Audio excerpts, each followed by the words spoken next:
Il y a des matchs comme ça où le destin semble s'acharner. 26 victoires consécutives, 10 crunchs de suite remportés, une équipe 100% professionnelle, voilà le monstre que le 15 de France féminin s'apprêtait à affronter samedi dernier. Depuis quelques années, les Bleus ont souvent réussi à faire douter ces Anglaises si sûres d'elles, sans pour autant réussir à inverser la tendance. Samedi, face à leur bête noire, les Bleus ont livré un combat d'une férocité rarement vue dans le rugby féminin, ponctué notamment par les plaquages saignants de Vernier et de Mayence. Mais parfois, au rugby, le combat et l'engagement ne suffisent pas. Il faut pouvoir saisir sa chance au moment où elle se présente, et ce cruel constat sera d'un riche enseignement pour les Bleus qui se retrouvent désormais amputés de 2 de leurs meilleures joueuses.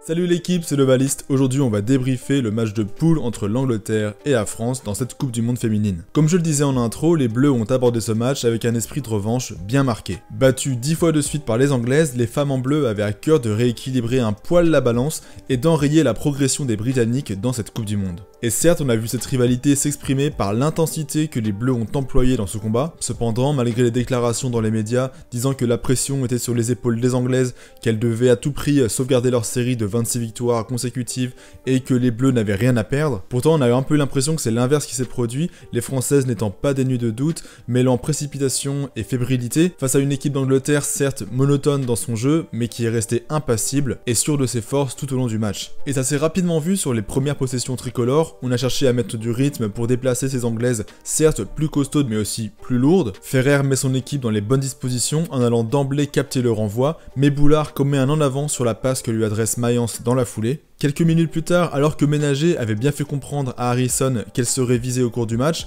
Sansus décide d'inverser, appelé par la course tranchante d'Escudero qui arrive bien lancé. Ça aurait pu être une bonne décision puisque le lancement précédent avec Roman Ménager avait pour but de diviser la défense anglaise en deux au centre du terrain, tandis que les Bleus, elles, se redéploient dans le fermé pour exploiter un surnombre, et surtout, la course d'Escudero vise explicitement l'intervalle entre le leader du ruck et la première défenseuse au large. Mais pour je ne sais quelle raison, on aurait dit que Sansus ne se fait pas confiance, sa passe n'est pas exactement dans le bon timing, elle passe légèrement devant Escudero qui elle-même donc hésite à la prendre, le ballon est dégueulé, la défense se reprend et vient contrarier les sorties françaises qui sont plus lentes et on se fait gratter le ballon. Et ce manque de précision, ces mauvaises prises de décision, on va les retrouver tout au long du match. Par exemple, sur ce lancement, les Anglaises pénètrent dans notre camp, mais Jacquet parvient à récupérer un ballon au grattage, et au lieu de jouer avec les gros, d'assurer la conservation, pour ensuite soit se dégager, soit construire une attaque crédible, eh bien on préfère jouer dans le fermé, là où la défense se concentre, on se fait des passes hasardeuses et donc on perd le ballon. J'ai vraiment l'impression que sur ce match, les Françaises ne se sont pas fait confiance, et qu'on a débuté le match avec une sorte de complexe d'infériorité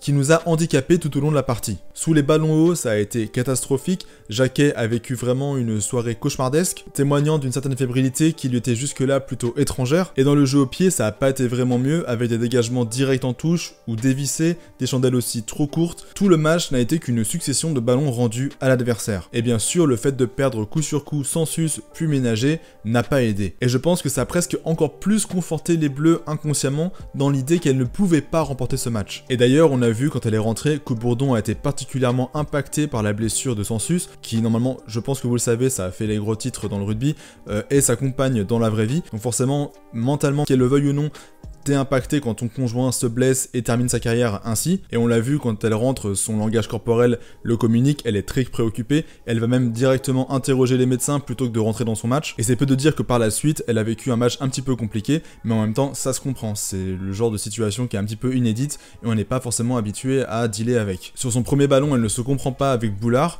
plusieurs de ses dégagements sont très courts et ne libèrent pas l'équipe de la pression anglaise, et en défense, je trouve qu'elle a été assez fébrile, et surtout, elle fait quelques mauvais choix qui viennent encore une fois rendre le ballon aux adversaires, comme sur ce ballon tapé par-dessus alors que c'était bien couvert derrière. Certes, la conservation était difficile, mais le résultat final, c'est qu'on rend encore une fois le ballon alors qu'on est à l'entrée des 22 mètres adverses. Encore une chandelle pour mettre la pression à la retombée, pourquoi pas, mais là elle prend beaucoup de temps à se décider, la défense a le temps de se préparer et c'est facilement couvert. Pareil, quelques minutes plus tard, sur un coup franc, Drouin décide de jouer à la main plutôt que de jouer au pied. Bon, certes, c'est assez audacieux de faire ça depuis ses 40 mètres, surtout dans le rugby international, mais ça semble finalement assez logique, ses partenaires sont au soutien, ça surprend les Anglaises, donc soit. Le ballon est disponible relativement rapidement, mais Bourdon, au lieu de capitaliser sur la vitesse et de mettre du rythme, alors que les Anglaises sont à 8 autour du ruck, eh ben elle va un petit peu tergiverser, elle va casser le rythme et elle va décider de taper un jeu au pied de pression qui n'est pas disputé en l'air parce que ses partenaires n'ont pas l'air d'être prêtes pour ça, et en plus c'est bien couvert par l'arrière-garde anglaise. Ça m'a fait tiquer parce que si Drouin décide juste avant de jouer à la main, c'est pas pour rendre le ballon aussi facilement sur le temps de jeu d'après. Donc je pense qu'il y a eu un manque de cohérence et de communication au niveau de la charnière qui a pas mal impacté le jeu tricolore sur ce match. La charnière et l'arrière ont été à la peine, on l'a vu, mais le pack aussi a vécu quelques moments difficiles. Autant dans le jeu courant, en attaque et en défense, j'ai trouvé les avants françaises quasi irréprochables, irradiantes de bravoure et d'agressivité, autant on peut regretter quelques couacs en mêlée où on a été bousculé par la puissance anglaise, et en touche, en fin de match, on perd plusieurs lancers précieux alors qu'en première mi-temps c'était plutôt un de nos points forts. Bon, vu que je fais que critiquer depuis tout à l'heure, faut bien que je leur rende justice parce que ce qu'ont fait les Bleus sur ce match là c'est quand même assez impressionnant. La prestation livrée samedi par le 15 de France féminin était d'une rare intensité, elles ont répondu ultra présentes dans le combat et notamment en défense. D'abord, d'un point de vue individuel, les stats parlent pour elles. 24 plaquages pour Mayence, 21 pour Escudero, 19 pour Fall, 17 pour Hermé, même Drouin, qui est numéro 10, en a réalisé 12. Ça place un petit peu le niveau d'engagement auquel les filles se sont hissées sur ce match. Mais ce qui m'impressionne le plus, c'est collectivement. 85% de plaquages réussis quand on a 28% d'occupation et 30% de possession, c'est quand même assez remarquable. Et le tout en concédant seulement 11 pénalités, soit autant que les Anglaises. Là encore, c'est rien quand on voit que les Bleus ont passé leur partie à subir. Garder ce niveau de fiabilité au plaquage et de lucidité dans la discipline pendant 80 minutes, face à une équipe aussi consistante et aussi pressante que l'Angleterre, ça relève quand même de l'exploit. Et je trouve que ça témoigne pas mal de la stature de ces joueuses et de la force de ce groupe. Et c'est rageant parce que autant en défense, on a pu voir une vraie cohésion de groupe, des vraies leaders, autant en attaque, on n'a pas réussi à mettre en place notre jeu, on n'a pas eu de joueuse qui a été capable de reprendre les choses en main pour remettre calmement à plat et attaquer de manière crédible, et on peut d'autant plus le regretter que sur la seule possession concrète de nos Bleus, la seule fois où on arrive à garder le ballon plus de 5 temps de jeu, eh bien on a réussi à montrer qu'on est capable de créer, de déplacer les Anglaises et de trouver des solutions. D'ailleurs, le seul franchissement du match, c'est ce qui amène à l'essai, ce qui témoigne quand même d'une rare efficacité, et donc on va un petit peu revenir sur l'action de l'essai.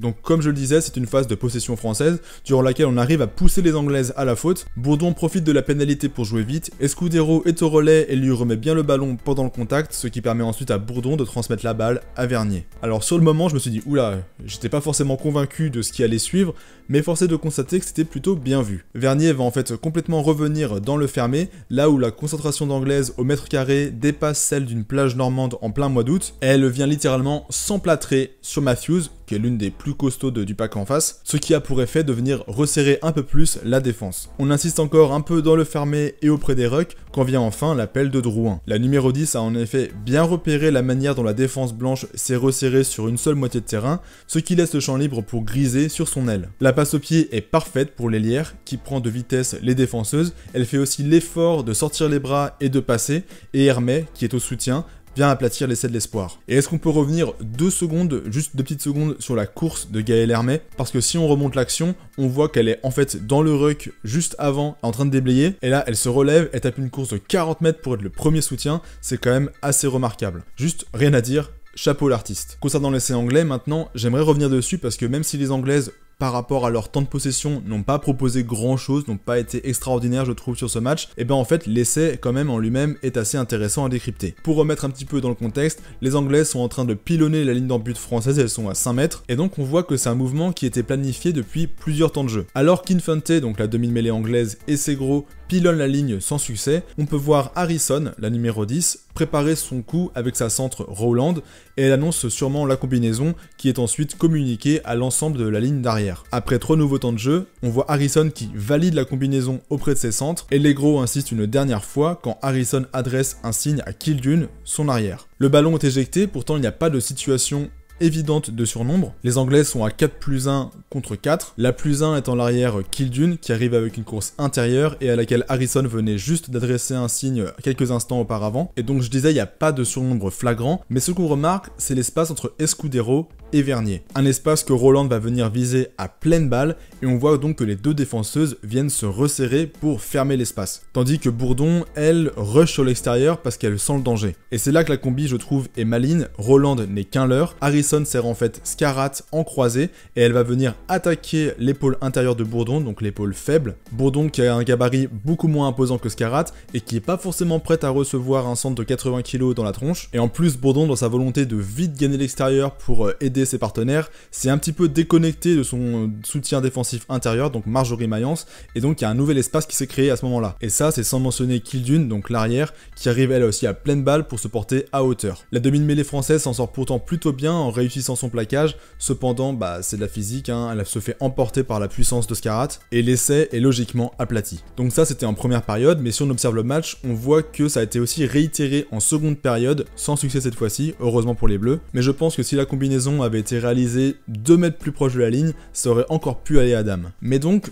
que retenir de ce match? Eh bien, principalement, il faut que les Bleus y croient. On sait que les Anglaises sont des grandes favorites, j'en parlais déjà dans ma vidéo sur le crunch féminin du Six Nations de cette année. Il existe encore un fossé certain entre ces deux équipes, puisque les Anglaises, je le rappelle, sont 100% professionnelles, tandis qu'en France, c'est en cours de transition, donc le 15 de la Rose est plus préparé, plus physique, plus clinique, c'est normal. Mais ce n'est pas pour autant qu'elles sont imbattables. Samedi dernier, on a vu des Françaises ultra soudées qui ont su répondre dans le combat, et il manque juste un petit quelque chose, il manque un petit peu de confiance, il faut qu'elles se donnent une chance de gagner ce genre de match. Alors qu'elles venaient de perdre coup sur coup 2 de leurs meilleures joueuses, elles ont relevé la tête et combattu jusqu'au bout, n'échouant qu'à 6 petits points et ne concédant qu'un seul essai avec 70% de possession anglaise, dans un contexte pareil, c'est rien. Donc si moi, à mon humble échelle, j'avais un conseil à leur donner, lâchez le frein, faites-vous confiance et faites-vous plaisir parce que c'est aussi par le plaisir que se construisent les grandes victoires. Forcément, la sortie de Sansus, ça fait mal au cœur. C'est moche de voir une telle joueuse raccrocher les crampons sur ce genre d'action, mais il faut quand même souligner son implication à la mi-temps où malgré la blessure, malgré la douleur, malgré la frustration, elle vient quand même dans le vestiaire encourager ses partenaires et leur donner de l'espoir pour la suite. C'est vraiment une grande joueuse qui a marqué l'histoire de cette équipe et qui était crainte par tous ses adversaires. Également, je pense à Romane Ménager qui sort sur commotion, c'est moche, je pense que c'est pas sa première en plus, donc elle va sûrement devoir être arrêtée plusieurs semaines et je ne suis donc pas sûr qu'elle puisse continuer la compétition. Quoi qu'il en soit, malgré la défaite, malgré les blessures, la Coupe du Monde n'est pas finie, il y a encore des matchs à jouer. Il faut battre les Fidji pour s'assurer une place en quart, normalement contre les Italiennes, une équipe qui n'est pas si facile à manœuvrer que ça, elles nous ont quand même battus en match de préparation en septembre. Alors méfiat, même si je pense qu'on est quand même clairement au-dessus, j'ai vraiment hâte que les Bleus se frottent à d'autres adversaires, qu'elles se libèrent un petit peu et qu'elles montrent toute l'étendue de leur talent. En une phrase, allez les filles, on est derrière vous.